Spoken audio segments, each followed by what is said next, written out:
자, 전기 파트 원자와 전기력부터 얘기를 할게요. 자, 완자를 일단 볼게요. 완자가 더 자세해서. 자, 원자와 전기력인데 원자와 전기력에서 뭐 전기 얘기를 하고 있는데 왜 갑자기 원자가 나오느냐? 원자 안에도 전기를 띠고 있는 입자들이 있기 때문에 사실 이 입자들 때문에 우리가 전기가 발생을 하는 것이고 그래서 원자의 어떤 모형을 순서로 보면 이 화학 파트에서는 훨씬 더 자세히 보긴 보는데 톰슨이라고 하는 사람은 뭐를 발견했게? 전자를 발견했어요. 음극선 실험을 통해서. 그래서 중성 상태의 원자라고 하는 게 전자가 박혀 있다 발견을 했는데 근데 어떻게 중성이지? 플러스 바다에 전자가 박혀 있다. 이걸 사실 푸딩 모형이라고 해요. 예, 푸딩에 건포도가 박혀 있듯이 원자 바다에 전자가 박혀 있다 이런 느낌으로 보는 거예요.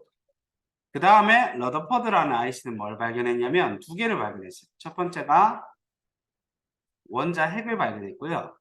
두 번째가 양성자를 발견했어요. 그 다음에 체드윅이라는 사람이 중성자를 발견했고 그 다음에 보호가 등장하게 되는 건데 이건 실험 얘기를 하면서 조금 더 자세히 볼 건데 이 모형을 우리는 뭐라고 불러주냐면은 행성 모형이라고 해요.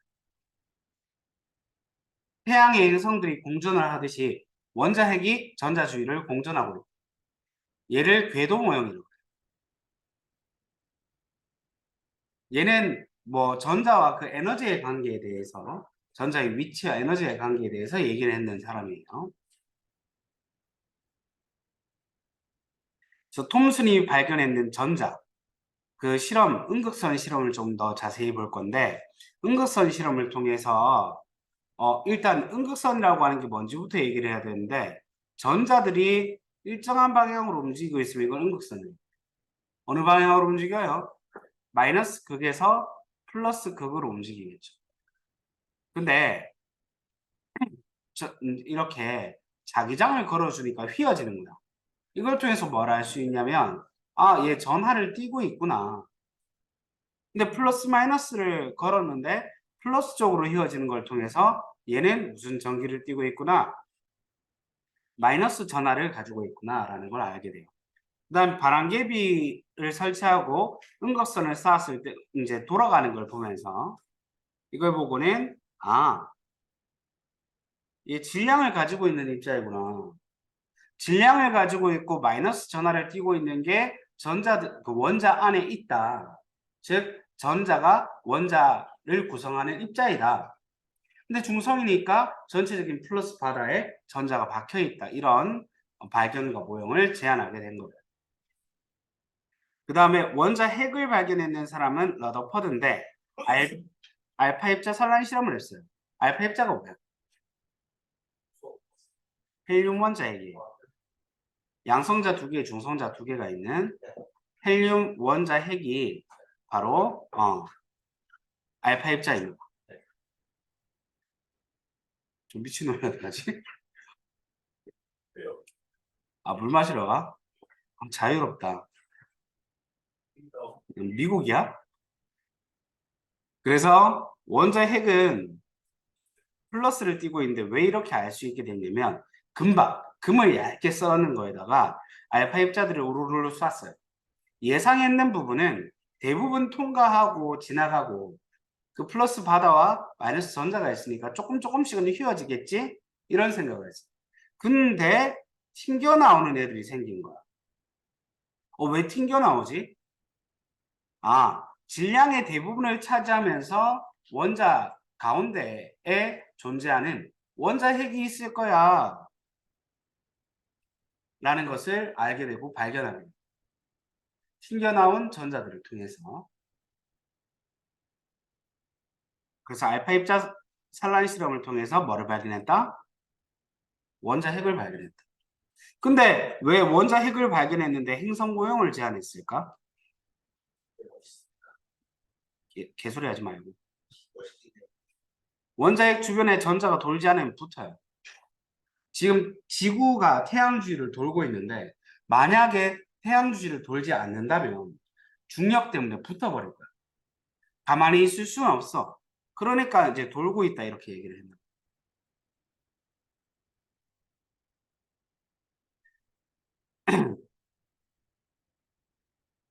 그 다음에 전기력 이야기를 이제 해볼게요. 전기력이라고 하는 것은 두 가지 종류의 힘이 있습니다. 밀어내는 척력이 있고요. 끌어당기는 인력이 있어요. 그래서 다른 전하끼리는 인력이 작용하고요. 같은 전하끼리는 척력이 작용하죠. 우리 자석처럼. 전기력이라고 하는 것을 어떻게 보여줄 수 있냐면, 전기력은 두 전기를 띠고 있는 물체 사이의 거리의 제곱에 반비례하고 두 물체가 띠고 있는 전하량의 곱에 비례합니다. 이 공식이 중요해요. 그리고 비례한다 관계를 이꼬르로 바꾸려면은 상수값이 필요한데 이걸 콜롱 상수라고 그래요. 그래서 K를 붙여가지고 이렇게 식을 구할 수 있게 되었습니다. 그러면 그림과 같이 일직선상에 존재하고 있는 점전화가 있어요. A, B, C. 한 개는 플러스 Q, B는 마이너스 Q, C는 플러스 2Q의 전하량을 띠고 있습니다. 그러면 한 개씩 보죠. A가 B로부터 받는 전기력은 얼마일까? 그러면 A, B 사이의 거리의 제곱, 그리고 뒤에 띄고 있는 전하량의 곱,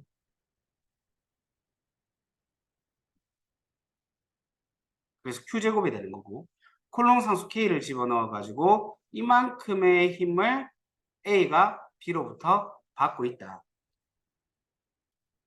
그럼 A가 C로부터 받는 전기력은 얼마이냐? 그 두 물체 사이 거리 2R의 제곱,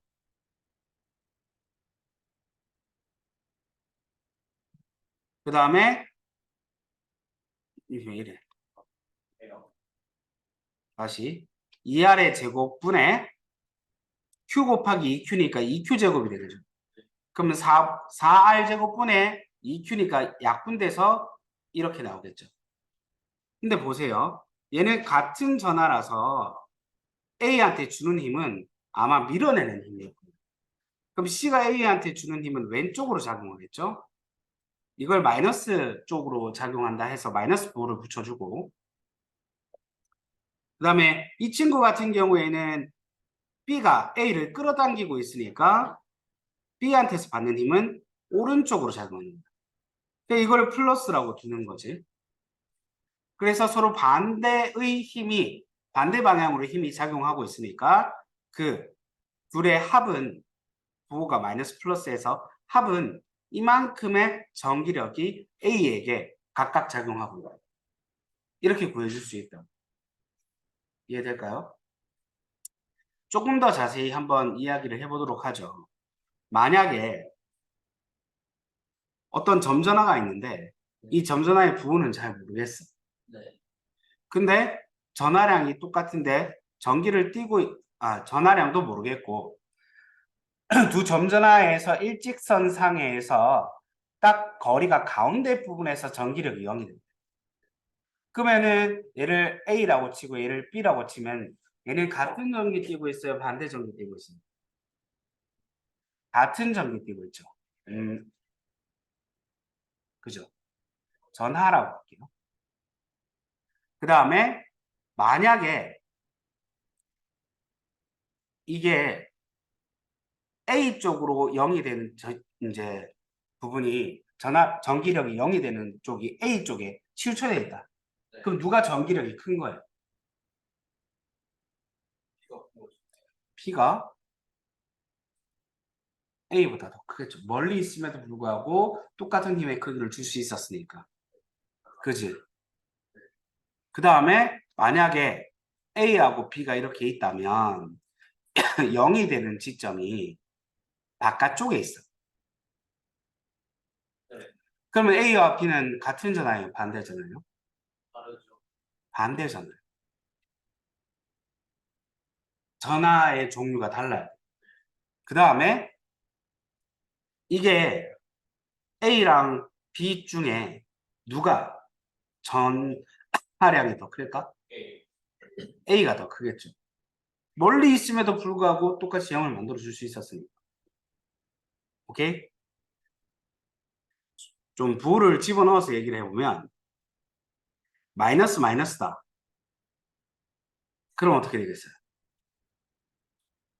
밀어내는 힘이 작용할 거 아니야. 그러니까 밀어내는 힘의 크기가 딱 가운데서는 똑같이 작용할 수 있겠지. 그래서 0이 된다. 그 말이에요. 그럼 내가 가운데에 어떤 플러스 전화를 놔뒀는데 얘가 플러스고 얘가 마이너스야. 그럼 이 플러스 전화가 어떻게 될까요? 가운데 있는 애야. 이쪽으로 끌려가겠죠. 이쪽으로 끌려가다가 점점점 A가 작용하는 힘이 약해질 거고 그리고 B가 이쪽으로 넘어가면 왼쪽으로 끌어당기겠죠. 그러면 A는 오른쪽으로 밀어내고 B는 왼쪽으로 잡아당기니까 반대의 힘이 작용하는 건 B를 넘어가서요. 그리고 여기에서 0이 된다 그랬죠. 그 말의 즉슨 A의 힘이 더 셌고 그 힘의 크기가 여기에서 똑같다. 반대 전하에 A가 더 큰 전하량을 띄고 있어야 이게 가능하다는 거예요. 요 세 가지 이해되죠?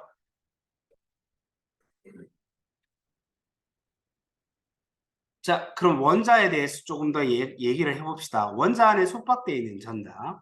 원자핵 중심에 전자가 돌고 있어요. 사실 얘가 돌고 수 있는 이유는 어떤 물건을 묶어가지고 우리가 돌리고 있을 때 걔가 왜 돌아? 라고 묻는다면 줄로 잡아당기고 있으니까 도는 거지. 내가 만약에 줄로 잡아당기는 힘을 제거해서 손을 놨어. 그럼 날아갈 거 아니야. 그지? 그러니까 원심력을 이길 수 있을 만큼의 구심력을 줘야 돼. 원심력, 그러니까 원을 벗어나려고 하는 힘만큼의 구심력, 구의 안쪽에서 끌어당기는 힘을 줘야 돼. 그래야지 어떻게 돼? 안 벗어나고 텐션을 유지하면서 돌 수가 있어. 근데 그 줄로 끌어당기는 힘의 크기가 여기에서 무슨力인 거야? 전기력인 거야. 원자핵이 전자를 끌어당기는 전기력이 그 줄로 끌어당기는 힘의 역할을 해주는 거라고.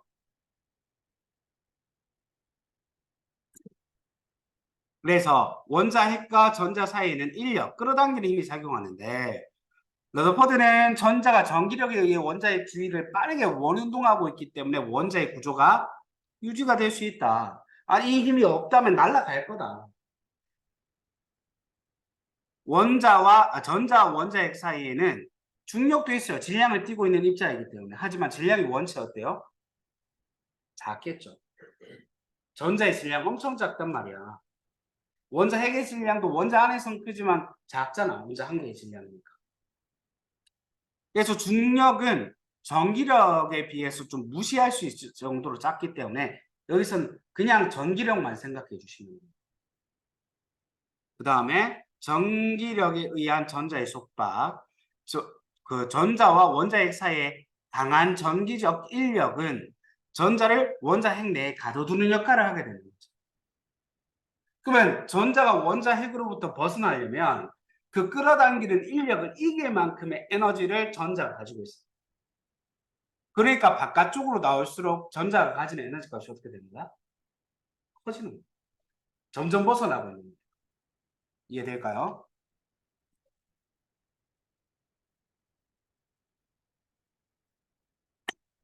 그래서 원자핵으로부터 전자가 대빵 멀리 있으면 끌어당기는 힘이 0이 되는 순간이 오겠죠. 0. 그죠? 그러면 안쪽으로 들어가면 들어갈수록 어떻게 된다고 그랬어요? 힘이 약해진다고 그랬죠. 그러면 여기가 0인데 전자가 가지는 에너지 값이 0인데 안쪽으로 들어가면 들어갈수록 0보다도 작아지는 거죠. 그래서 마이너스 값이 점점 커지는 거예요. 작은 에너지를 가지게 된다라는 표현을 마이너스 음수로 이렇게 보게 되는 거예요. 그 에너지 값이. 그래서 원자핵으로부터 무한히 먼 곳에 있으면 역학적 에너지는 0이다. 0이다. 근데 원자 안에 속박되어 있다. 그 0보다 안쪽에 있다. 그럼 0보다 작아야 된다. 음수다. 전자가 외부로부터 2를 받아서 에너지가 0보다 커지게 되면 전자는 원자 핵으로부터 벗어나버립니다. 오케이? 그래서 이온이 되어버립니다. 양이온. 요까지 이해될까요?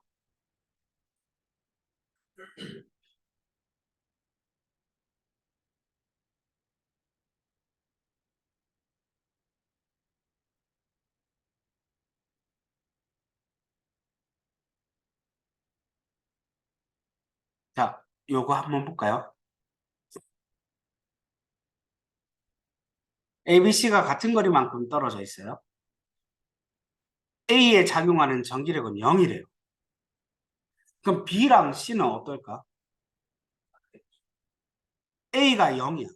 0인 지점이 BC 바깥쪽에 있어. 그지?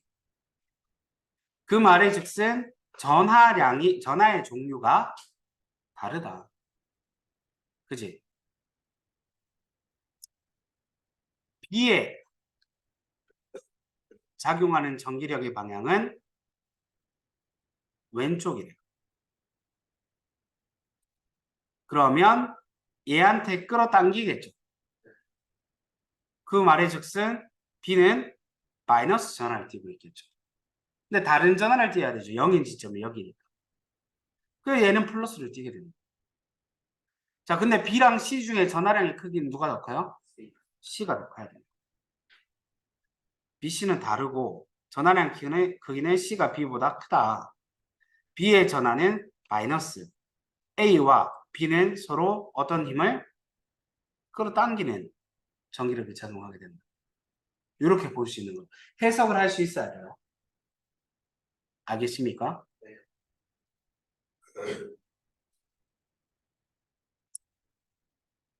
네, 고.